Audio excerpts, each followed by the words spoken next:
Hey guys, thanks so much for tuning in.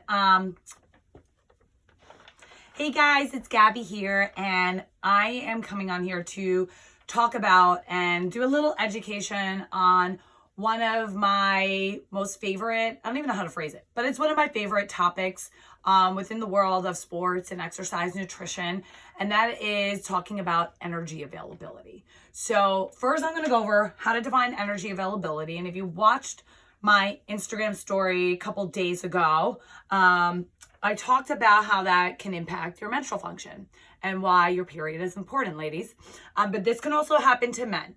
Just as a preface, my talk today is going to focus on the impacts of women and on women's health and on women's menstrual cycle as well as their bone health. But this can certainly happen to men as well. And if there's enough requests for it, I would totally do a video on the impact of low energy availability on men's health and men's bone health. So let's get started. So first, what is energy availability? Energy availability is the energy available, obviously, after accounting for your exercise and training energy use. So the energy available after exercise that you then need to use for all your other daily functions. We do use calories outside of exercise, right? So I talked about an idle car still burns gas. So even if you're not actually exercising or being physically active, you're still using energy to function. You got to care about your metabolism, your non-exercise activities, digestion, your brain to run, like the motor needs to run. So you're using energy besides that, okay? So there's a simple equation on how to figure out if you are in a positive energy availability. So it is energy consumed, so the amount of energy or calories you eat, minus the energy you expend during exercise and training, okay? That will give you the amount of calories or energy that you have left over to do all your daily functions, okay? So this example, let's say it's a female runner, 25, 26 years old, or maybe 36. We'll say 36, okay? Consumes 2,000 calories, okay? Burns 700 calories on her training run for the day. And after that has 1,300 calories left. And in your mind, you might be saying, oh, 1,300 calories, that's enough. For most women that I at least work with, I don't think I've seen a metabolism of 1,300 calories, a resting metabolism of 1,300 calories in an adult woman. Maybe one very tiny woman who's just naturally very small, very short, and tiny and petite. But most women I work with have higher metabolisms. I'll share mine. So let's say this is me. I'm at 36, 32. All right, but let's say this is me, and I run and I burn 700 calories. My BMR, without accounting for me making this video or getting ready in the morning or going to my job and doing my work and doing stuff around my kitchen, etc., I need about 1,600 calories a day, okay? If this were me and I only have 1,300 calories left for my body to do its thing, all right, for my body to function and do its thing, and for me to recover and, have energy to do everything, I'm already out of the dark, right? Because I need 2,500 calories for the day for me to function optimally. So I'm at a low energy availability. I'm actually at 5 plus 7. Yeah, I'm pretty low. I need to eat more. If this were me, I need to eat about 500 calories more for me to be in positive, okay? So that's just that example there. All right, so how does this impact your health, okay? On this diagram up here, I'm going to go over, and again, this is about women, all right? Primarily women. Again, it can happen to men. So how do we get low energy availability? So studies have shown, and they've compared people who have vigorously exercised and people with low energy intake, okay? And they found primarily that the primary cause of low energy availability is not the intense exercise itself, but the low energy intake, okay? So eating a lower amount of calories than your body needs, like in that example, all right? Needing 2,500 calories to really perform and really optimize your body and your metabolism, but only taking in 2,000, okay? Not able to repair, not able to get enough nutrients that your body needs.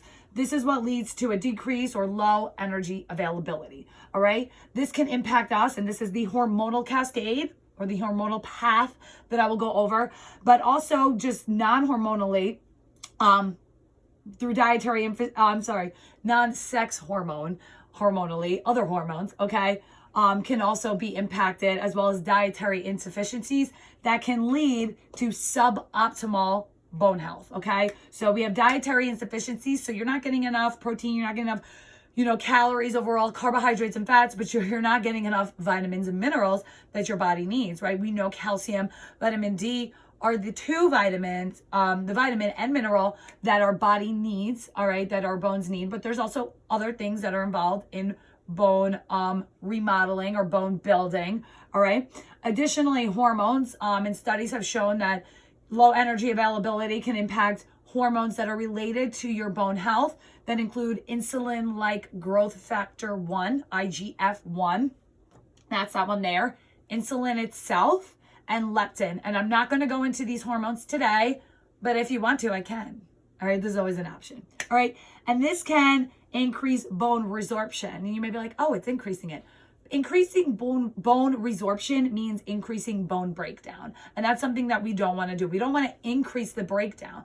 We want to make sure that our remodeling and our breakdown are just about, on par, and that we're, building while breaking down. So bone is constantly turning over, right? So we always want to make sure we got a fresh sheet of cement, on the block. We always want to make sure that we have good, healthy cells. So our body is turning over bone. That bone turnover is constant. So we want to make sure that we're not increasing bone resorption too much, okay? So that can be from the dietary insufficiencies of the hormones, IGF-1, insulin, leptin. There are some others that I'm not mentioning here today, okay?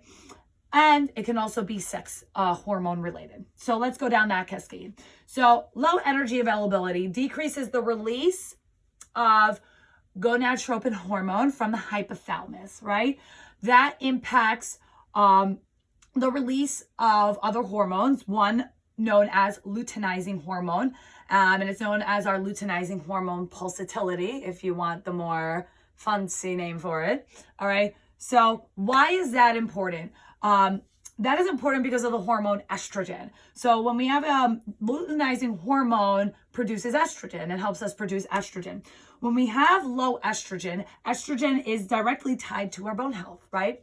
So when we have low estrogen, we see an increase of bone-related diseases and bone-related events like stress fractures, okay? Osteoporosis and osteopenia, which I'll talk about more in depth in a moment, right? This also impacts our menstrual function, okay? So amenorrhea, oligomenorrhea. Those are two menstrual dysfunctions, okay? So eumenorrhea is a normal cycle. Amenorrhea is lack of a cycle greater than 90 days. If that is you, I recommend making an appointment immediately with your primary care, more so your OBGYN. Oligomenorrhea is an abnormal period that is generally greater than 35 days, right? And studies have linked amenorrhea, yes, but even oligomenorrhea, which you may or may not be aware of. So definitely track your menstrual cycle, all right? So that oligomenorrhea can also, is also associated with a lot of these bone diseases and bone, stress fractures and things like that. Higher incidences of stress fractures. So this cascade, right, can lead to this, but also we know that the bone, resorption, increased bone resorption, is independent of this stuff. So a lot of this stuff occurs together, but we know that the bone resorption can be independent of this. So you may have a normal cycle, right? You may, the doctor may test your hormones, and you may see some normalcy in your hormones. Studies have shown that people with low energy availability tend to have a disruption here. So it can be seen, it cannot be seen through hormones. But the low energy availability itself can lead to that bone resorption. So it can be independent of all this stuff. Moving on. So increased bone resorption increases your risks of osteopenia, all right? Osteoporosis, And osteopenia is like osteoporosis's little sister, all right? Osteoporosis and stress fractures. So these are all bone diseases. And stress fractures, like I mentioned, I have seen in studies where women with high incidences of stress fractures, so if you are someone who has had a high incidence of stress fractures, there is a relationship between the oligomenorrhea, or, you know, the abnormal period, and stress fractures as well. So I highly recommend that if you are someone who has been seeing a high incidence of stress fractures, that you do track your period or go visit your OBGYN, get your hormones tested, speak with your doctor about this as well. Okay, so not only can your bones be impacted, but I have a couple of other things down here that also can be impacted by this. So cardiac events, and this ties in with my last thing down here. I don't know if you can read it, but it says electrolyte imbalances. So cardiac events, your endothelial lining of your blood vessels. So that is the lining. Think of like the skin or the cells that line your blood vessels. There can be dysfunction there that can lead to cardiac events. Okay. Increased risk of illness. All right. Like, just think about it. I'm not getting enough energy. I'm not getting enough calories in. My body isn't functioning properly. Your immune system can be compromised. Increased risk of injury. This is really important, especially if you're an athlete or someone who uses their body actively for a job, like someone like me who is a personal trainer and a fitness instructor and also a dietitian. My body is really, really important. I need it to be healthy for my job. So that can be impacted, risk of injury, a decreased training adaptation. So we put in all this effort, we put in all this work into our exercise, into our training. We want to reap the benefits of it. So we want to make sure that we're fueling ourselves properly. All right. And electrolyte imbalances. So that's really important to make sure you're hydrated, cognitive function, overall performance, nervous system function, muscle function, heart function. We need to make sure that our electrolytes are in balance, kidney function, all that good stuff, right? Making sure we're not also not dehydrated as well. So if we have a low intake of food and water or fluids, that can also be impacted. So just to kind of summarize this and kind of drive home the point that this is something that is, you're at higher risk if you're at a lower BMI, if you are in a weight class sport, if you have a history of disordered eating, or you have a current eating disorder. You're at higher risk for these things to occur. But we do know that this can also happen at any body weight, body fat percentage, BMI, which is your body mass index. So this can happen at any of those as well. You are at higher risk if you are in a weight class sport or someone who's concerned about their weight. You are at greater risk, but this can happen at any stage. So what does this mean? So for my recreational exercisers, which is who I mostly work with, it's really important that, a lot of us go into recreational exercise for maybe we want to get stronger. Many people go in because they want to lose weight. Even if weight loss is one of your goals, losing body fat is one of your goals, which I respect, not going at an extreme where it compromises then your health. Studies have shown that, overweight and obese individuals, clinically overweight and obese individuals, who have experienced low energy availability, they are at risk and have shown a decrease in bone health. And they looked at these hormones, not necessarily these, or at least a study I read, and how those hormones, decreased and impacted bone remodeling. Just to clarify, I didn't clarify in the beginning, but we should be having at what we consider in terms of energy intake as low energy availability is 30 calories per kilogram of lean body mass. So to back that up, you do need to know your lean body mass to really understand how many calories you need to avoid being in that low energy availability. And I would not take this video and go and try to calculate it. I would work with a professional, a dietitian, or a professional sports nutritionist to help you figure that out if you are concerned that you may be at risk. Whether you're an athlete or a recreational exerciser, it's really important that you work with someone, especially if you're in a weight class sport. Again, I'll emphasize that weight class sport, endurance sports, all right? You guys consume a lot of calories. expend a lot of calories. You should be consuming a lot of calories. And someone who is a recreational exerciser and is looking for weight loss or has an aesthetic goal, right?